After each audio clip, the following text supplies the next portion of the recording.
வணக்கம். மீண்டும் மணிப்பேச்சில் உங்களெல்லாம் சந்திப்பதில் எனக்கு மிக்க மகிழ்ச்சி. நடுவில் டெல்லி போயிட்டேன் ஒரு நாள். அதனால் ஷூட்டிங்லாம் அப்படியே மாறிடுச்சு. இது சண்டே வீடியோ. உங்கள் கேள்விக்கு பதில் சொல்கிறேன். இது ஆக்சுவலி ஃப்ரைடே நடந்த விஷயங்களை வச்சு விஷ்ணு கேள்வி வச்சுருக்கான். இந்த கேள்விக்கு நான் பதில் சொல்கிறேன். வணக்கம் சார். நிறைய கேள்விகள் இருக்கு. ஸோ அந்த கேள்விகள் எல்லாத்தையும் உங்ககிட்ட எடுத்துட்டு வரதுக்கு முன்னாடி ஒரு சின்ன பர்சனல் ஃபைனான்ஸ் கேள்வியை கேட்டுட்டு அடுத்தது மக்களோட கேள்வி எடுத்துட்டு போகலாம் அப்படின்றது. நம்ம பட்டாஸ் லிஸ்ட்ல நிறைய ஸ்டாக்ஸ் இருக்கு சார். உதாரணத்துக்கு நான் என்னையே எக்ஸாம்பிள் எடுத்துக்கிறேன். என்னுடைய சந்தேகமாகவே இதை நான் வச்சுக்கிறேன். பட் ஜேபி அப்படிங்கிறவரு இந்த கேள்வியை கேட்டிருக்காரு விருதுநகர்ல இருந்து. ஐடிசி நான் ஒரு 1000 ஷேர் வாங்கிட்டேன். ஐடிஎஃப்சி 2000 ஷேர் வாங்கிட்டேன். சவுத் இந்தியன் பேங்க் நான் ஒரு 2500 ஷேர் வச்சிருக்கேன். என் குழந்தைங்க ஃபர்ஸ்ட் ஸ்டாண்டர்ட் படிக்கிறாங்க. ஒரு குழந்தை தேர்ட் ஸ்டாண்டர்ட், 2 பேருமே பொன் குழந்தைங்க. அது போக 40 லட்சம் ரூபா நான் ஈக்விட்டியில மொத்தமா வச்சிருக்கேன், ஃபீமேல் சைல்டு. இப்போ நீங்க கோல்டு 200 கிராம் வச்சுக்கணும், 400 கிராம் வச்சுக்கணும்ன்றது 200 கிராம்னு குறைச்சிங்க. இந்த 200 கிராம் கோல்டுக்கு அப்புறம் ஸ்டாக் மார்க்கெட்ல இன்வெஸ்ட் பண்ணணுன்ற மாதிரி நான் வச்சிருக்கக்கூடிய இந்த நம்பர்ஸை ஐடிசி ஆகட்டும், ஐடிஎஃப்சி ஆகட்டும், எஸ்ஐபி ஆகட்டும், சவுத் இந்தியன் பேங்க் ஆகட்டும், இது எல்லாத்தையும் இன்னும் எவ்வளவு இன்க்ரீஸ் பண்ணலாமா, இல்லை இந்த நம்பர்ஸ் போதுமா? எவ்வளோ வேணா இன்க்ரீஸ் பண்ணிக்கலாம். Sky is the limit. ஒரு கம்பெனியில் எவ்வளோ ஷேர் தான் இருக்கணும்னு முக்கியம் கிடையாது. அந்த கம்பெனியோட ஃபண்டமெண்டல்ஸ் எப்படி இருக்குன்னு பார்க்கணும். அதனால the sky is the limit. என்கிட்ட நிறைய ஐடிசி இருக்குது. எனக்கே தெரியாது எவ்வளோ ஐடிசி இருக்குன்னு. இன்னும் ஐடிசி வாங்கிட்டு தான் இருக்கேன். போன வாரம் கூட இறங்கிச்சு 2 ஐடிசி வாங்கினேன். ஸோ ஐடிசி எவ்வளோ வேணால் கன்சிடர் பண்ணலாம். ஐடிஎஃப்சி கன்சிடர் பண்ணலாம். பட்டாஸ் லிஸ்ட்ல இருக்கிறதுல உங்களுக்கு நம்பிக்கை இருந்தால் எதை வேணால் கன்சிடர் பண்ணலாம். Okay sir. முக்கியமான நியூஸ் நீங்க சொன்னீங்க, ட்ரம்ப் இந்த பக்கம் எந்திரிக்கிறாரா அந்த பக்கம் எந்திரிக்கிறாரான்றதை பொறுத்து. இப்போ லெஃப்ட்ல எந்திரிச்சாரா ரைட்ல எந்திரிச்சாரான்னு தெரியல. இந்தியாவில ப்ரொடியூஸ் பண்ணி ஐபோன் எடுத்துட்டு வந்தா 25% டாக்ஸ் கட்டுன்னு ஆப்பிள்கே நான் சொல்றேன். சில பேர் நம்ம அவர் ஃப்ரெண்டுங்கிறீங்க, அவருக்காக கேம்பெயின் மீட்டிங்லாம் போட்டீங்க. இப்போ அவர் இந்தியாவில் ஐபோன் பண்ணாதேங்கிறாரு. இதுக்கு என்ன பதில்? அதை நம்பி டாடா எலக்ட்ரானிக்ஸ், ஃபாக்ஸ்கான்லாம் கடை திறந்து வச்சிருக்காங்க. கடை திறந்து இங்கே வச்சிருக்கிறாங்க. இதனால என்ன ஆச்சுன்னா, நேற்று அமெரிக்கா மார்க்கெட் அடிப்பாதாளத்துக்கு விழுந்து இந்தியாவை மண்டே காத்தால சென்டிமெண்ட்டை திறக்கச்ச சொல்லி கீழே விழணும். அதனால தான் சொன்னேன்னு, 2 நாள் விழும், ஒரு நாள் ஏறும், திரும்பி விழும். அதெல்லாம் பார்த்து ஏமாந்துடக்கூடாது. ட்ரம்ப்பு எப்போ என்ன பண்ணுவான்னு தெரியாது. ஒரு பிரேக்கிங் பால் அப்படின்னு இருக்கு. நீங்கள் போய் கூகுளில் பாருங்கள். வீட்டெல்லாம் இடிக்கிறதுக்கு யூஸ் பண்ணுவாங்க. அமெரிக்காங்கிற ஒரு கட்டடத்தை எப்படி இடிக்கலாம்னு ட்ரை பண்ணுறாரு. ஒரு வாட்டி இப்படி பாலை விட்டு அடிப்பார். பில்டிங் ஸ்ட்ராங்காக இருக்குடா, சே இன்னும் 2 வாட்டி போடுவோம் அப்படின்னு பாலால அடிச்சுக்கிட்டே இருக்காரு. இந்த ரெக்கிங் பால்னா பாகுபலி படத்துல பல்வால் தேவன் ராணா டகுபாட்டி கையில வச்சிருக்கிற அந்த கதை பெரிய இது ரெக்கிங் பாலுங்கிறது ஒரு 5 டன் இருக்கும். ஒரு இடி இடிச்சா பில்டிங்கே விழும். அது மாதிரி ஒரு பாலை வச்சு அமெரிக்கா மேல அடிச்சிட்டு இருக்காரு. வடிவேலு இடத்துல சொல்லுவான், ஆப்புங்கிறது அங்கங்க இருக்கும், நம்ம தான் பார்த்து உட்காரணும்னு. அமெரிக்காலாம் தேடி பிடிச்சி ஆப்பை பார்த்து அதுல உட்காந்துருக்காங்க. இப்போ எனக்கு இது பார்த்தோன்னே என்ன தோணுதுன்னா, இந்தியாவில இருந்து நீ ப்ரொடியூஸ் பண்ணி எடுத்துட்டு வந்த அப்படின்னா உன் வீட்டுக்குள்ள போகணுமா டிக்கெட் வாங்கிக்க அப்படின்ற மாதிரி ஒரு சிச்சுவேஷன். அப்ப அமெரிக்கால டிசைன் பண்ணதான் நம்ம டாக்ஸ் போடணும். டிசைன் பண்ணதுக்காக டாக்ஸ் போடணும். சைனால மேட் பண்ணதுக்காக அப்ப நம்ம டாக்ஸ் போடணும். ஆமா. Okay sir, fine. சோ இது ஒரு பெரிய கன்ஃபியூஷன். இதுல டாடா எலக்ட்ரானிக்ஸ் உள்ள இருக்கு. நாளைக்கு மார்க்கெட்டே அடிக்கும். அது நம்ம கன்சிடர் பண்ற மாதிரியான ஒரு விஷயம். அன்லிஸ்டட் கம்பெனி அது. டாடா இன்வெஸ்ட்மெண்ட் கார்பரேஷன் அதுல அவங்களுக்கு இருக்கான்னு தெரியாது. ஓகே, டாடா அண்ட் சன்ஸுக்கு தான் இருக்கும். டாடா அண்ட் சன்ஸ் பண்ணா டாடா கெமிக்கலை சீப்பா கன்சிடர் பண்ணீங்கன்னா சன்ஸ் இருக்கு. Okay sir.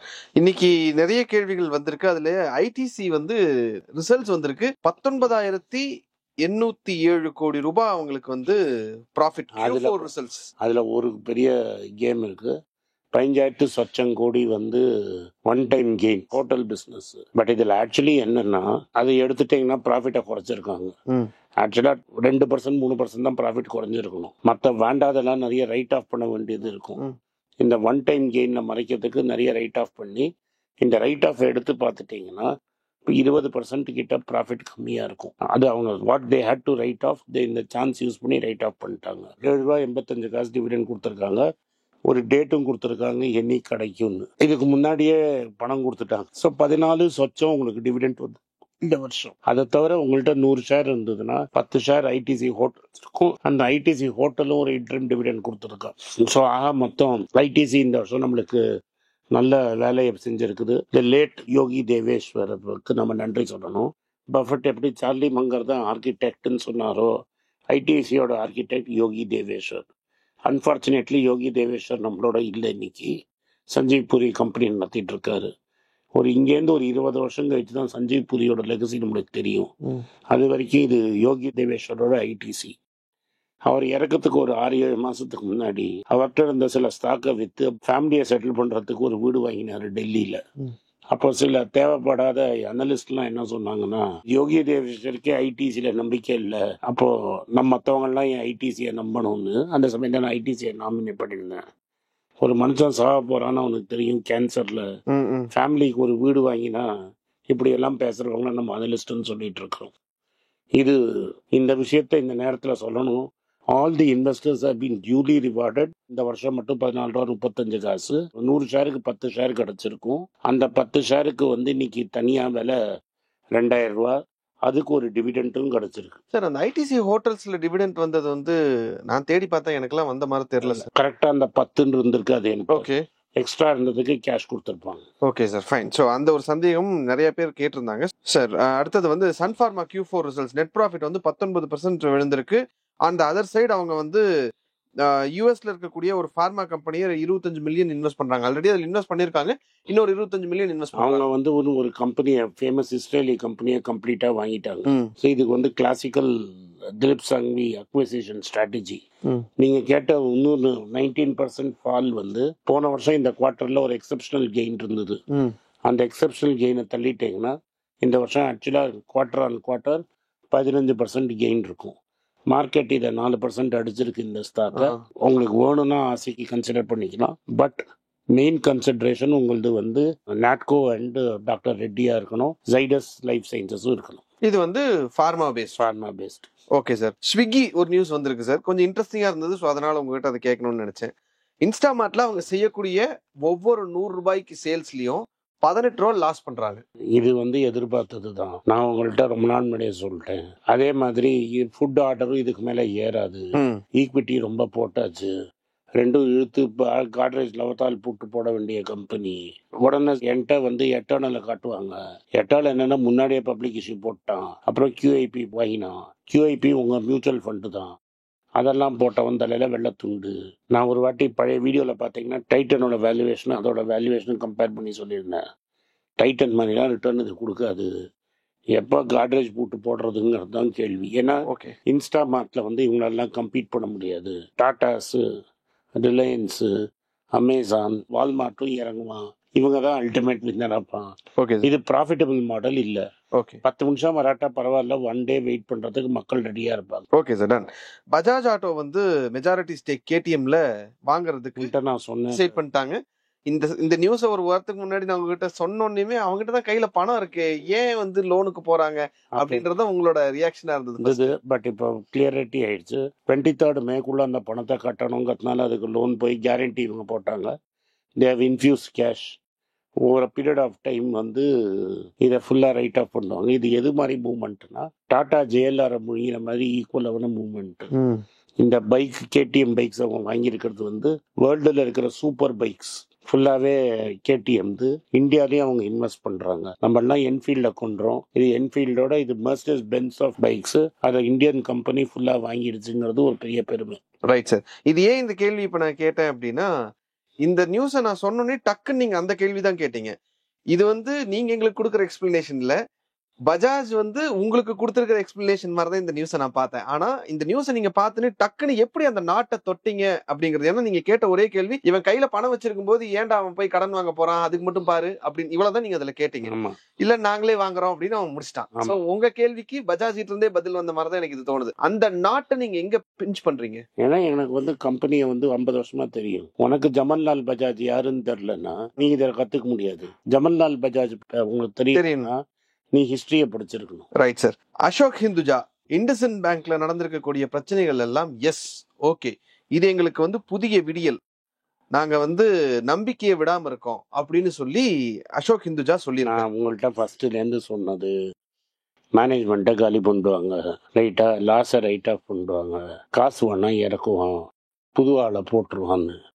இப்போ அதே தான் அவன் சொல்லிட்டான், நாங்கள் காசு இறக்குவோம், சுமந்த் கத்துப்பள்ளியா மேலே கேஸை போடுவோம், செபி ரீஇன்வெஸ்டிகேட் பண்ணுறேன்னு சொல்லிட்டான். இந்த கிராண்டன் த்ராண்டன் RBI நோட்டீஸ்க்கு அப்புறம் ஸோ RBI பிடிச்சி நோண்டுவான். இவன் ஃபைனை கட்டிடுவான், அடுத்த மேனேஜரை அப்பாயிண்ட் பண்ணுவான், திரும்பி 1700 1800க்கு 2 வருஷத்துல போகும். ஏன் இந்த கேள்வினா டக்கு டக்கு டக்கு டக்கு டக்குன்னு 52 வீக் லோன் தொட்டுச்சு சார்.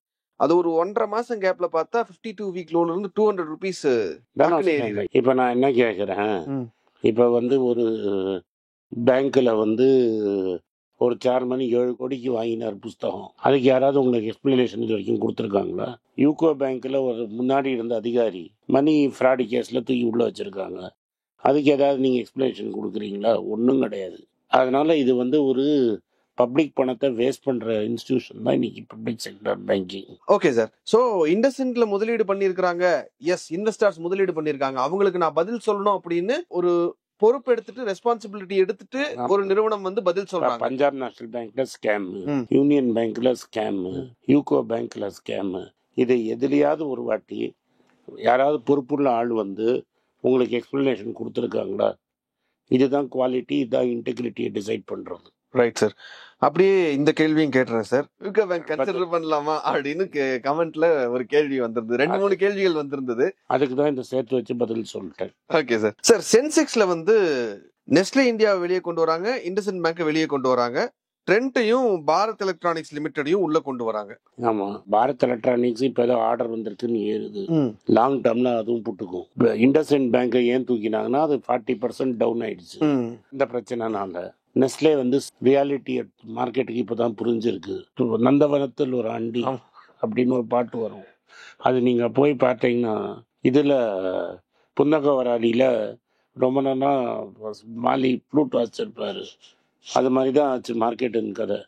இந்த சென்செக்ஸில் ரொம்ப நல்லா இருக்கே நெஸ்லே, நம்மகிட்ட இல்லைன்னு நிஃப்டி என்எஸ்சி அதில் கொண்டு வந்தான். நிஃப்டியில் அதை போட்டு உடத்த அண்டினா அவன் போட்டு கனவுல போட்டு கீழே உடைச்ச மாதிரி உடைச்சிட்டான். உங்கள்கிட்ட எவ்வளோ நாள் நான் சொல்லிட்டு இருக்கேன், நெஸ்லேயே நீங்கள் வந்து வெளிநாட்டில் பாருங்க. அதுதான் இது எக்ஸ்பிளனேஷன். Okay sir. இப்போ எனக்கு என்ன சந்தேகம்னா, நீங்கள் நிஃப்டி 50 வந்து கன்சிடர் பண்ணலாம் அப்படின்னு சொன்னீங்க, சென்செக்ஸ் இண்டெக்ஸ் ஃபண்டையும் நாங்க கன்சிடர் பண்ணலாமா? ஏன்னா ட்ரெண்ட் வந்து இப்ப கன்சிடர் பண்ற சிச்சுவேஷன்ல இல்ல, ட்ரெண்ட் உள்ள போறான். சோ நாங்க ட்ரெண்ட்லயும் கொஞ்சம் இப்படிலாம் பார்க்காதீங்க. நிஃப்டி ட்ரெண்ட் இப்படிலாம் பார்க்காதீங்க. Nifty is a broad index of the Indian market. Sensex is a more narrow. Top 50, top 30. அந்த அந்த வித்தியாசம் தான் புரிஞ்சுக்கணும்னு நினைக்கிறேன் சார். அதுதான் கேள்வி. ஸ்டாக்கெல்லாம் சென்செக்ஸ்ல இருக்கு, எதுக்கு இதை தனியா வாங்கணும்? சோ அது 50 ஷேர் இருக்கிறப்போ நீங்க ஏன் 30ல போய் மாட்டிக்கிறீங்க? எக்ஸாக்ட்லி. ட்ரெண்டை கன்சிடர் பண்ணணும். முடியலன்னா முடிஞ்ச போதெல்லாம் டாடா இன்வெஸ்ட்மெண்ட் கார்பரேஷனை கன்சிடர் பண்ணீங்கன்னா ஆட்டோமேட்டிக்கா ட்ரெண்ட் கன்சிடர் ஆயிடும் சார். ஆனா டாடா இன்வெஸ்ட்மெண்ட் கார்பரேஷன், இந்த இன்வெஸ்ட்மெண்ட் கார்பரேஷனை பொறுத்த வரைக்கும் நீங்க பேசிக்கா எங்களுக்கு சொன்ன ஒரு ரூல் வந்து, சின்ன இது வந்தா கூட முதல்ல விழுறது இன்வெஸ்ட்மெண்ட் கார்பரேஷனா தான் இருக்கும் அப்படின்ற மாதிரி ஒரு அதான் ஹோல்டிங் கம்பெனி லெசன் எங்களுக்கு சொன்னீங்க. அது mutual fund of Tata companies மாதிரி. ஸோ உங்களுக்கு ரிட்டர்ன் கம்மியாக இருக்கும், பட் உங்களுக்கு ட்ரெண்டை ஓன் பண்ணுறேங்கிற ஒரு சந்தோஷம் இருக்கும். எப்படியாவது இந்த ட்ரெண்ட் கன்சிடர் பண்ணணும் அப்படின்னா இது okay sir. Want to own trend, consider Tata Investment Corporation. Okay sir, done. இந்த வீடியோ பார்த்ததுக்கு மிக்க நன்றி. இந்த வீடியோ உங்களுக்கு பிடிச்சிருந்தா வீடியோ லைக் பண்ணுங்க, எங்கள் சேனலை சப்ஸ்கிரைப் பண்ணுங்க, பெல் நோட்டிஃபிகேஷன் தட்டுங்க. இந்த வீடியோவை முடிஞ்சால் உங்கள் சொந்தக்காரங்களுக்கும் ஃப்ரெண்ட்ஸுக்கும் அனுப்புங்க. நன்றி, வணக்கம். எங்களுக்கு 4 சேனல் இருக்குது. ஹிந்தியில் பைசா போல்தா ஹேன்னு ஒரு சேனல் இருக்குது. ஹிந்தி தெரிஞ்சவங்க ஃப்ரெண்ட்ஸை அதை சப்ஸ்கிரைப் பண்ண சொல்லுங்கள். அதே மாதிரி தெலுங்கில் மணி மாத்துலு, கன்னடாவில் மணி மாத்து, அண்ட் மலையாளத்தில் மணி பேச்சு மலையாளம்னு சேனல்ஸ் இருக்குது. அந்தந்த பாஷையில் அவங்கவுங்கள பார்த்து அந்த சேனலை சப்ஸ்கிரைப் பண்ண சொல்லுங்கள். நன்றி, வணக்கம். வணக்கம். எனக்கு ஒரு விஷயத்தை அட்டென்ஷனுக்கு கொண்டு வந்திருக்காங்க. என்னோட ஏஐ ஜென்ரேட்டட் இமேஜை பார்த்து யாரோ ட்ரேடிங்க்கு பணம் கொடுத்து ஏமாந்துருக்காங்க. ப்ளீஸ், உங்களுக்கு நான் பல தடவை சொல்லிட்டேன், இப்பவும் சொல்கிறேன், நான் யார்கிட்டையும் பணம் டைரெக்டாக வாங்குறது இல்லை, அப்பாயின்மெண்ட் பார்க்குறதே கிடையாது. அதனால் என்னை பார்க்கலான்னு யாராவது காசு கேட்டாங்கன்னா இல்லைன்னு சொல்லிடு. அடுத்தது ஒரு இமெயில் ஐடி இருக்குது, அதில் போட்டால் எங்கள் டீம் கான்டாக்ட் பண்ணுவாங்க. அது டைம் ஆகுதுன்னா வினோதோட இன்ஸ்டாகிராம் அக்கௌண்ட்டில் வினோத்தை மெசேஜ் பண்ணுங்க. அவன் என் தம்பி, அதுலேயும் அவன் காசு கேட்க மாட்டான். காசு கேட்குறாங்கன்னா ஏமாறுறீங்க. யார் என்ன சொன்னாலும் கம்பெனிக்கு செபி அல்லது IRDA அல்லது RBI ரெஜிஸ்ட்ரேஷன் இருக்கணும். கொடுக்கணும். இந்த 3 ரெஜிஸ்ட்ரேஷன்ல ஏதாவது இருந்தால் தான் உங்களோட பணத்தை நீங்கள் கொடுக்கணும். நீங்கள் இன் கேஸ் ஆஃப் இன்சூரன்ஸ் டைரெக்டாக இன்சூரன்ஸ் கம்பெனிக்கு தான் கொடுக்கணும். இன் கேஸ் ஆஃப் ட்ரேடிங் நீங்களே புரோக்கர்கிட்ட போட்டு ட்ரேட் பண்ணணும். மியூச்சுவல் ஃபண்டும் கம்பெனிக்கு தான் கொடுக்கணும். த்ரூ எக்ஸ்சேஞ்சு நீங்கள் வாங்கிக்கலாம். இதெல்லாம் எதுக்கு நான் உங்களுக்கு சொல்கிறேன்னா, யாரையாவது சொல்கிறாங்கன்னு நம்பி ஏமாறாதீங்க. உங்களுக்காக நான் ட்ரேட் பண்ண முடியாது, அது இல்லீகல். நான் ட்ரேடும் பண்ணுறது கிடையாது.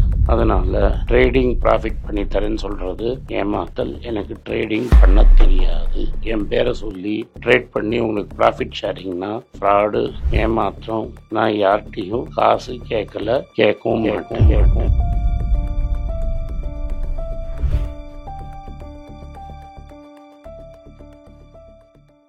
உங்கள் பேராதரவுக்கு மிக்க நன்றி.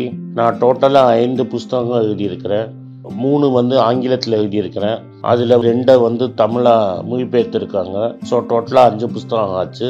இந்த 5 புஸ்தகத்துக்கு ஹார்ட் காப்பி வேணும்னா நீங்கள் கீழே இருக்கிற வாட்ஸ்அப் நம்பருக்கு மெசேஜ் அனுப்பிச்சிங்கன்னா எங்கள் டீம் உங்களை கான்டாக்ட் பண்ணுவாங்க.